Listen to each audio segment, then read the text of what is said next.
Lucía creyó que reencontrarse con Pablo en aquella cuesta de Granada era un milagro. Pero al sentarse en el bar de la Placeta del Carbón, su mano tembló al descubrir que él le había escrito durante un año entero. Y entonces entendió que lo peor no era el silencio de Pablo, sino el perdón escrito por su madre en el dorso de una foto que nunca debió haber visto. 11 minutos estuvo quieta en el portal, con la llave en la mano, sin atreverse a girarla. La mancha de vino en el mantel de ganchillo le pareció lo más triste del mundo. Sacó la taza azul de su madre y solo entonces supo que no había café. Al despedirse, vio el tacón desgastado del zapato derecho de Pablo. Pero para entender aquel nudo en la garganta, hay que volver al martes en que bajó del tren. Eso me lo contó Sergio, que es su primo segundo o algo así, una noche de verano en un bar del Realejo, después de 2 copas de vino y con esa honestidad que solo sale cuando ya es tarde y nadie te está juzgando. Sergio dijo que Lucía había estado fuera 22 años. 22. Que se fue con 29 y volvió con 51. Y que durante todo ese tiempo, según ella, no había pisado España ni una sola vez. Ni siquiera para las Navidades, ni siquiera para la boda de su hermana pequeña, a la que por cierto no asistió. Eso solo ya te dice algo, aunque no sepas exactamente qué. El caso es que volvió en marzo. Un martes. Y según Sergio, ella dijo que el viaje en tren desde Madrid había sido lo más parecido a un sueño que había experimentado en años. No porque durmiera, sino porque todo le parecía irreal, los olivos, los pueblos blancos, las montañas que se iban cerrando como una mano que reconoces pero que no sabes si sigue siendo la misma. Ella iba pegada a la ventanilla, con la frente apoyada en el cristal frío, y cada vez que el tren entraba en un túnel sentía que algo se soltaba dentro de su pecho. Pero luego el tren frenó, y la realidad no fue como ella la había imaginado. Subió por la cuesta de Gómez, con la maleta arrastrando. Dijo que las ruedas sonaban distinto sobre el adoquín, como si el suelo hubiera aprendido un idioma nuevo mientras ella no estaba. La Alhambra estaba ahí, claro, siempre está, pero ella no la miró. Dijo que no se atrevió. Que si miraba la Alhambra antes de tiempo, algo se rompería y no podría entrar en la casa de su madre. Ahí está el detalle que a mí me parece importante. Ella dijo la casa de su madre, no mi casa. Porque ya no era su casa. Eso lo sabía desde antes de bajar del tren. La casa seguía siendo de su madre, pero su madre llevaba 3 años muerta y la casa estaba vacía, esperando que alguien decidiera qué hacer con ella.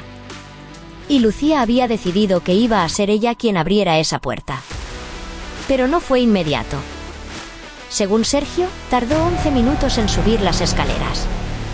Se quedó quieta en el portal, con la llave en la mano, y una vecina que salía con el perro la miró raro. La vecina no la reconoció, claro. ¿Quién iba a reconocerla después de 22 años?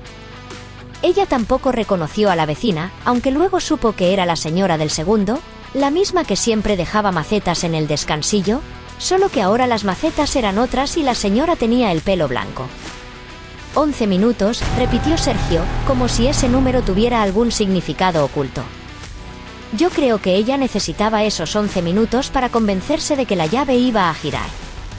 Porque durante 11 minutos pensó que la cerradura habría cambiado, que la puerta sería otra, que todo sería tan diferente que no merecería la pena entrar. La llave giró. La puerta se abrió. Y ella dijo que lo primero que sintió no fue nostalgia ni tristeza ni alegría. Fue una especie de incredulidad. Porque dentro todo estaba exactamente igual, pero no en el sentido bonito. No era que el tiempo no hubiera pasado. Era que el tiempo había pasado de una manera que ella no había autorizado. El sofá seguía en el mismo sitio, pero el tapizado estaba gastado en los apoyabrazos. Las cortinas eran las mismas, pero el sol las había desteñido hasta volverlas de un color que no recordaba. En la mesa del comedor seguía el mismo mantel de ganchillo, el que su madre había hecho cuando Lucía tenía 10 años. Pero ahora el mantel tenía una mancha de vino que no estaba la última vez que ella lo vio. Y esa mancha le pareció lo más triste del mundo, una mancha que nadie había limpiado porque ya no había nadie para limpiarla. Se sentó en el sofá. Dijo que notó el polvo en los cojines, ese polvo fino que se acumula cuando una casa lleva meses sin que nadie respire en ella. Y entonces, según Sergio, hizo algo que ella misma no entendió. Se levantó, fue a la cocina. Abrió el armario de las tazas y sacó la taza azul, la que su madre usaba siempre para el café de la mañana. La tenía ya en la mano cuando se dio cuenta de que no iba a hacer café. Que no había café. Que no había nada. Que la cocina era una cocina sin nadie que la habitara. No lloró en ese momento, dijo Sergio que ella dijo, aunque él mismo reconoció que quizás estaba mintiendo. Pero vamos al jueves. Porque la historia tiene un jueves. El jueves, después de 3 días durmiendo en la casa de su madre, durmiendo en su propia habitación de cuando era niña pero sintiéndose como una intrusa, Lucía decidió que tenía que salir. No podía quedarse ahí, mirando las paredes, tocando los objetos, sintiendo que todo le pertenecía y no le pertenecía al mismo tiempo. Así que salió a caminar sin rumbo, bajó por la carrera del Darro, pasó por el puente de las Chirimías, y sin pensarlo demasiado se encontró en el Albaicín, subiendo por una calle estrecha que ella conocía bien. El problema de volver a un sitio que has querido mucho es que tu memoria lo ha ido adornando durante años, como quien cuida un jardín, podando lo malo, regando lo bueno. Pero la memoria nunca muestra las goteras, nunca muestra las grietas en la pared, nunca muestra la tienda de souvenirs donde antes había una panadería. Y cuando llegas, el jardín de tu memoria choca con la realidad, y algo se rompe. Eso fue lo que le pasó. La calle era más estrecha de lo que recordaba. Y más ruidosa. Y las casas, que en su memoria eran blancas e inmaculadas, ahora tenían desconchones en la fachada, cables colgando, un cartel de "se alquila", en la puerta de la casa donde su amiga Marta había vivido cuando tenían 15 años. Y entonces pasó. Ahora, lo que voy a contar no lo sé con certeza. Sergio lo contó de una manera, pero luego otra persona que también estuvo aquella noche en el bar dijo que no era exactamente así. Que Sergio exageraba. Que a Lucía le gustaba darle un toque dramático a las cosas, siempre había sido así. Pero yo tiendo a creer la versión de Sergio, quizás porque soy sentimental, quizás porque prefiero pensar que algunas cosas sí pasan como las contamos, aunque no sean del todo ciertas. Pero lo que ocurrió después, cuando por fin levantó la vista hacia la Alhambra, solo ella lo sabe. Y ni siquiera ella está segura de querer recordarlo. Según Sergio, Lucía dobló una esquina y se encontró de frente con un hombre que estaba sentado en un escalón, leyendo un libro. Era un hombre de su edad, más o menos, con el pelo canoso y unas gafas de pasta que no le pegaban. Pero lo que la paralizó no fue el hombre, sino que al verlo supo inmediatamente quién era, aunque 22 años habían pasado por los dos. Era Pablo. El mismo Pablo de cuando ella tenía 20 años y él 22 y se pasaban las tardes en el mirador de San Nicolás. Él tocando la guitarra y ella leyendo en voz alta poemas que a los dos les parecían profundos y que ahora, probablemente, les parecerían horribles. Ahora, yo no sé si realmente fue Pablo. Sergio dice que sí, pero también dijo que no recordaba el apellido. ¿Alguna vez te ha pasado que, al volver a un lugar después de muchos años, te has encontrado cara a cara con alguien que creías haber dejado atrás? ¿Y en ese instante te has quedado sin palabras?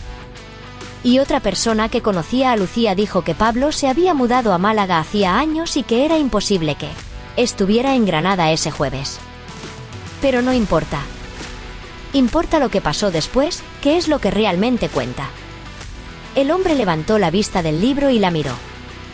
Y durante unos segundos, ninguno de los dos dijo nada. Luego él sonrió, pero no una sonrisa completa, sino esa media sonrisa que pones cuando no estás seguro de lo que estás viendo, cuando tu cerebro te está diciendo que esa persona no puede estar ahí pero tu instinto te dice que sí. Ella dijo, Pablo. Y él dijo, no puede ser. Y entonces, según Sergio, ella sintió algo que no había sentido en 22 años. No era exactamente alegría. Era algo más parecido a que, de repente, una parte de ella que había estado dormida se despertara y estirara los brazos, como después de una siesta muy larga. Pero aquí viene lo que realmente me interesa. Lo que Sergio contó después, cuando ya habíamos terminado la segunda botella de vino y el bar estaba vacío y los camareros empezaban a recoger las sillas. Sergio dijo que Lucía y Pablo se fueron a tomar algo a un bar de la Placeta del Carbón. y que allí, en ese bar que olía a fritura y a vino, ella le preguntó por qué no la había buscado nunca. Y él la miró raro. Dice que puso la mano encima de la mía y que sentí que la mano le temblaba. Y me dijo: Lucía, te escribí durante un año. Cada semana. Tú nunca respondiste. Ahí está. Ese es el momento que a mí me rompió cuando Sergio lo contó. Porque Lucía, según Sergio, se quedó en blanco. Dijo que no, que eso no podía ser, que ella nunca había recibido ninguna carta. Que cambió de dirección 3 veces durante los primeros 2 años, pero que siempre había dado su nueva dirección a su madre, que su madre sabía dónde estaba, que su madre. Y entonces, según Sergio, se calló. Porque su madre nunca le había dicho nada. Ni una carta, ni un mensaje. Durante 22 años, su madre había hablado con ella por teléfono una vez al mes, y nunca mencionó que Pablo hubiera escrito. Piénsalo ahora que, si alguien que quisiste te hubiera escrito durante un año sin respuesta, ¿habrías seguido esperando? ¿O habrías dejado de escribir, asumiendo que esa persona ya no quería saber nada de ti? Sergio dijo que Lucía no lloró en ese momento. Pero que su mano, la que Pablo había tocado, se quedó quieta sobre la mesa, como si esperara que algo más pasara. El punto clave aquí es que no hay una explicación fácil. No voy a decir que su madre lo hizo por protección o por celos o por cualquier razón que suene a lección de vida aprendida. La verdad es que nadie sabe por qué su madre no le dio las cartas. Quizás las perdió. Quizás pensó que lo mejor era cortar por lo sano. Quizás simplemente no le dio importancia. Y Lucía se quedó con ese vacío, con esa posibilidad que ya nunca podrá confirmar. Lo que más me duele de esta historia es cómo Lucía lo contó después, según Sergio. Dijo: estuve 22 años pensando que él no me había buscado. Que lo nuestro no había sido lo suficientemente importante para él.